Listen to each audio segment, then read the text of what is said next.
ఈసారి ఎలాగైనా inter pass అవ్వాలరా. అది అవ్వదులే కానీ దాని గురించి మర్చిపో. ఏరా ఇదే మాట 4 ఏళ్ళుగా ఇదే ప్లేస్లో కూర్చొని చెప్తున్నావు. అది అయ్యేది లేదు, నువ్వు ఆపేది లేదు. అయినా పర్లేదులే మావా, మన బ్యాచ్లో అంత చదివింది నువ్వు ఒక్కడివే.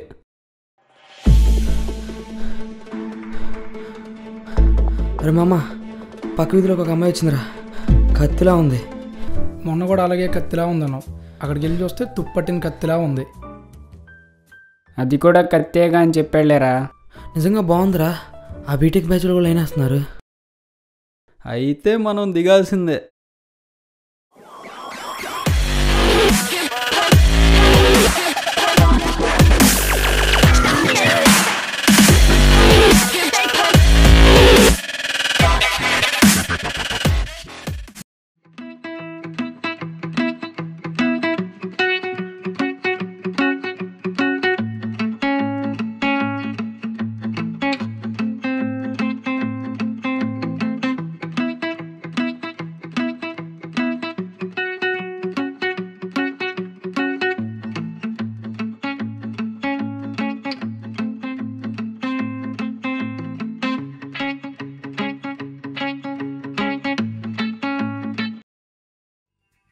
రే జాగ్రత్తగా వినండి.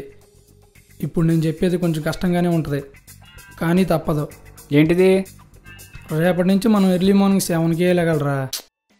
చా రవి, నాకు తెలుసురా అంత పొద్దునే లేగటం ఎంత కష్టమో, కానీ తప్పదు. ఇంకోటి, రేపొద్దు నుంచి శుభ్రంగా స్నానాలు చేయాలి. Oh shit. సమీర్ కంట్రోల్, రేపొద్దు నుంచి శుభ్రంగా స్నానం చేద్దాం. పగోడికి కూడా ఈ కష్టం రాకూడదు. ఇంతకీ మన ప్లాన్ ఏంటంటే పొద్దున్నే లేచి 7:30 కల్లా రెడీ అయ్యి తన ఇంటికి వెళ్ళాలి. నాకు తెలిసి అప్పటికే ఆ బీటెక్ బ్యాచ్ వాళ్ళు వచ్చి ఉంటారు. అనా పాట. అప్పుడు మనం ఏం చేద్దామంటే వాళ్ళందరూ సెటిల్మెంట్ చేయడానికి వచ్చినట్టు గుంపుగా నిలబడతారు, కానీ మనం మాత్రం విడివిడిగా నుంచుని గట్టిగా ఫోకస్ చేసి తన ఫోకస్ మన మీద పడేలా చేద్దాం. ఎంతైనా చదువుకున్నాడు, తెలివైనోడ్రా. ఫోకస్ అవ్వాలంటే నేను చెప్పినట్టు చేద్దాం. తను పొద్దున్నే ఇంటి నుండి బయటికి వస్తుంది, నేను ఎదురుగా 2 గులాబీలు పట్టుకొని నుంచుంటాను. ఇంకో 2 ఏళ్ల తర్వాత సమీర్ కూడా ఇంకో 2 గులాబీలు పట్టుకొని నిలబడతాడు. ఇంకో 2 ఏళ్ల తర్వాత తరుణ్ కూడా గులాబీలు పట్టుకొని నిలబడతాడు. అయినా అన్ని గులాబీలు ఎందుకు రాపాలే? మా నాన్న పూలు అమ్ముకుంటున్నావా? వద్దురా మామ, గులాబీలు అసలే చాలా రేటు ఉన్నాయి. మన దగ్గర సిగరెట్ తాగడానికి కూడా డబ్బులు లేవు. అవునరా బాలు, నువ్వు చెప్పినట్టు చేద్దాం, కానీ గులాబీలు వద్దు. సరే అయితే రేపటి నుంచి మనం సిబ్లింగ్స్. అరే మామ, మన బ్యాచ్లో ఇంటర్ ఫెయిల్ అయింది నువ్వు ఒక్కడమే, నన్ను అందరికీ తెలుసు. కాబట్టి కొంచెం తెలుగులో చెప్పు. అన్న తమ్ముళ్ళు అంటున్నా. ఎందుకలా? ఎందుకంటే రేపటి నుంచి మనం ఒకరినొకరు బావా అని పిలుచుకుని అందరం కలిసి ఒకే అమ్మాయికి లైన్ వేస్తే బాగోదుగా, వరుసలు మారిపోతాయిగా.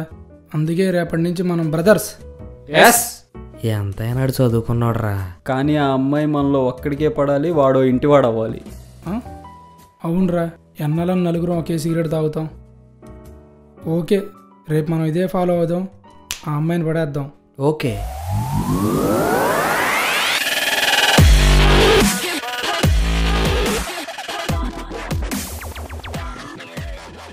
ఎందుకే ఆ బీటెక్ బ్యాచ్ రా?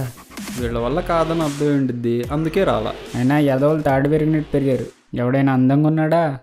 కాసేపట్లో సినిమా స్టార్ట్ అయింది, ఎవడి ప్లేస్ కాళ్ళు వెళ్ళండి. దేవుడా, తను మా వాళ్ళ దాకా వెళ్లకుండా నన్ను చూసి పడేలా చూడు.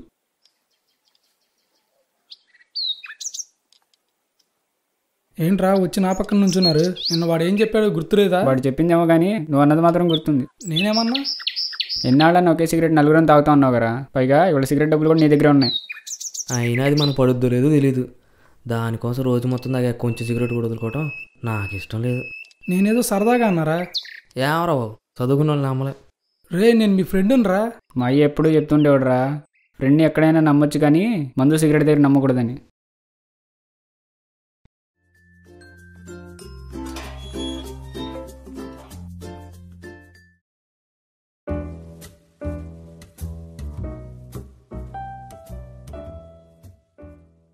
రే, ఇంకెళ్ళను రా, తను వస్తుంది.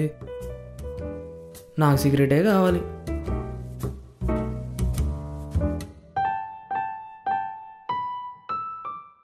అన్నయ్య,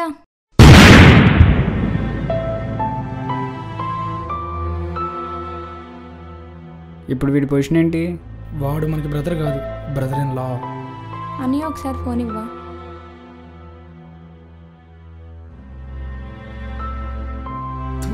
యదవా.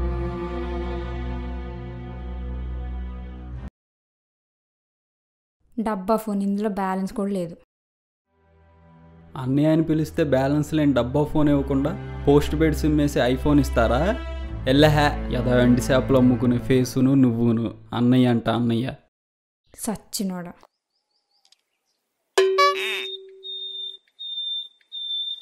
అన్నయ్య. నన్ను కాదు. నన్ను కాదు. నన్ను అస్సలు కాదు.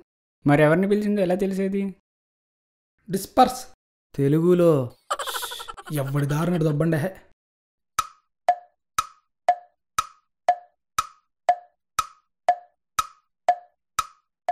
Hello brother. Hello brother.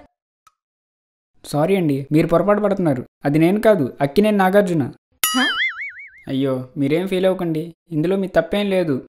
నన్ను చూసి అందరూ అలాగే అనుకుంటున్నారు. అయినా అక్కినేని నాగార్జున అలా నేనుంటే మీ పొరపాటు ఎలా అవుతుంది?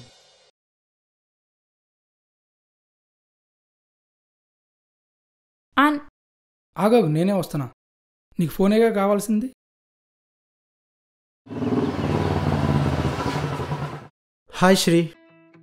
ఫోన్లో బ్యాలెన్స్ వేయించమంటే వేయించలేదు. ఇప్పుడు నీకు ఫోన్ చేయడానికి ఎంత ఇబ్బంది ఉందో తెలుసా? ఇప్పుడే ఈ అన్నయ్య ఫోన్ ఇచ్చాడు, ఇంతలో నువ్వు వచ్చావు.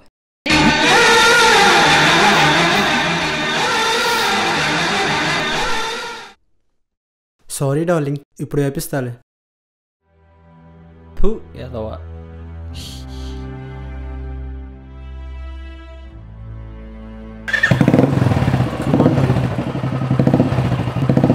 Bye bro.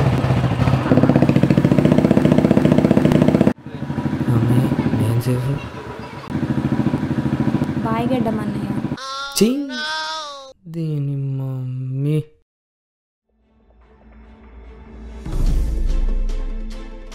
ఇప్పుడు ఏం చేద్దాం? ఆ ఒక్క సిగరెట్ తాగేసి మన అడ్డాకి వెళ్ళిపోదాం.